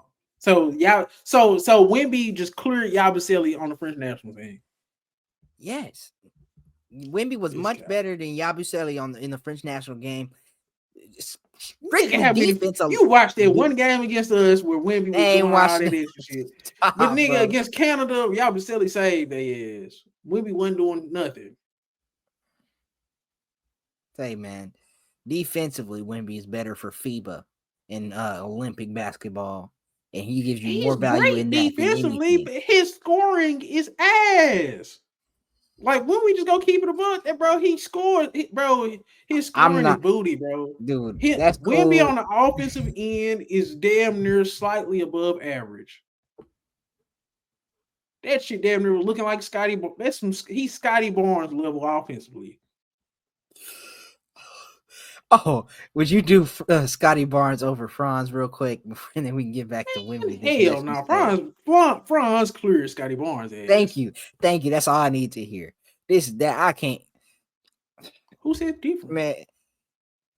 Man, I'm just seeing it online. I don't know if it's Raptors people. I don't know who it is. Online people. I'm talking about this run. Magic people talking about how this run Franz going on. And they talking about Scotty Barnes clears him. Scotty Barnes way better. I wouldn't take him if I'm building a team. I'm going with Scotty Barnes. Like Scotty Barnes is cool. But no, Scotty Barnes is not like a dude I'm really on the list of guys I'm building around. Scotty Barnes is. He could be my second best player, my third best scorer. Yeah. Franz could be my second best player, my second best scorer. And I think that alone. But hey, I don't know. Scotty Barnes has a rabid fan base, and I think he's Scotty. A good player. I like Scotty, but sometimes I think people overrate, hype him up a little more than he should be hyped up. And who's in that draft class? Because I would go Franz, Scotty, K. But just in terms of just individual player, it's Franz, K, Scotty. But I just think you can win more with Scotty. Okay. But so if just in terms of just if I'm trying to win a championship, who I would pick, I'll go Franz, Scotty, K, Mobley. I'll probably go Mobley then K. Damn, winning championship. Franz, Scotty, Mobley, K, and then I don't even give a damn. Dang, them K fans finna be in the comments. I guarantee it. I mean, K cool, but he ain't swinging no damn championships, bro. That shit damn near. He's damn near the new Devin Booker. Like that shit, empty stats. That shit gonna look good, but then it's like, I don't know. He can't shoot like Book. And then he's a better playmaker, but he turns it over a lot. Cade, I don't know. Cade is going to be a really good player that gets paid on bad teams. Yeah. He's going to be like the best of the Tobias Harrises. Oh, that shit was funny. Who was they make? They said he's the he's the Tobias Harrises of Evan Mobley. They were doing stuff like this. Yeah, that just funny, bro. It's crazy. They said PG went to Philly to become Tobias Harris, man. And it's crazy. I think. Let me look that up real quick before we get off. What is Tobias Harris doing, and what has Paul George did? Tobias here right now is 14-7, 45 from the field, 32 from three. That three is nasty. But Paul George, 15, 5-5, 38 from the field, 28 from three. Yeah, Paul George is out of there. Now I will push back because Paul George hasn't played as much, and he's getting accustomed to his new team, all that stuff. Don't give a damn. And that nigga he's shifting this Jared McCain. He about to take his shift the roles. Jared McCain shifting all the roles over there, so it's going. And I told you, motherfucker, y'all thought I was crazy. I said, bro, put Paul George at fourth option. Fuck your pride. Let me get your. I know you're trying.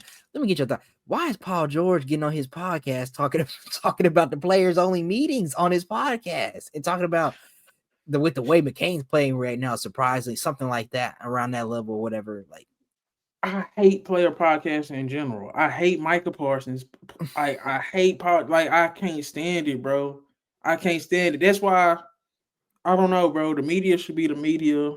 The players should be the players. Like, y'all do what y'all want. Like, I like Gil's Arena. I like Jeff T's podcast. Them niggas don't play no more. Like, you playing and then you trying to podcast. Like, that's that's why I didn't like the JJ Redick era of podcasting. Because now JJ Redick was retired. But he was so pro player and he would have players on. Like Tyrese Haliburton was like a co-guy. Jalen Williams was like a co-guy. It's like they got like a lot of co-guys. I don't like that style. I can't stand this shit. Yeah, they co-guys for real now. That shit sucks. And look at Tyrese Haliburton. God don't like ugly. I don't give a damn. Hey man, have you seen his numbers when he plays at home versus when he plays away? His back hurting. He can't get on them planes. He's ass. He's just not that good. Y'all was hyping it. That nigga was a hype job. He was the NBA Cup hype job. He was just trying to hype that shit up. He was the right place at the right time. Everybody was hurt. Like, right place, right time. Ja Morant was suspended. LaMelo was hurt. Like, nah, bro. Tyrese Haliburton, goddamn. I don't know. I don't even know where he fits right now. And they was talking about he's as good as De'Aaron. De'Aaron Fox was always better than him. That's why they shipped his ass off. Up out of there. You're not trade. That is true. You're not gonna trade the better one away. You're not gonna trade the better one away. And me and Ray agreed until he decided not to agree. And Ray's so lucky he's so lucky he don't be on the everybody he backed is garbage. Everybody. Boy, you need to find a time. You need to find a time, dog. He ain't gonna do it. He know everything he says out there. He ain't gonna do it. He gonna bring the Lakers into it because they doing all right. And they got their ass whooped by them. Yeah. So, man, this nigga Tyrese Haliburton, 16 points a game, 9 assists, 3 rebounds, 38 from the field, 31 from three. That nigga is garbage. He sucks, bro. He wasn't even good in the playoffs last year. He having a decent game, or a decentish game. Damn. But all right, bro. You got anything else before we get up out of here, man? Nah, that was it. But all right, y'all, man. It's been another episode. I don't even know what we gonna call this. This is just another NBA segment. We go find a name. Go find a name for this segment / podcast, and we go find a name for Chris, man. But this D knows ball. That's Chris, man. Let us know how y'all feel in the comments. You know, follow us on everything. Quiet Hype Media. Follow us on Instagram, Twitter, all that stuff, X, whatever. I'm gonna start leaving that stuff in the description. I'm gonna make a little page where I can copy and paste. But yeah, we out.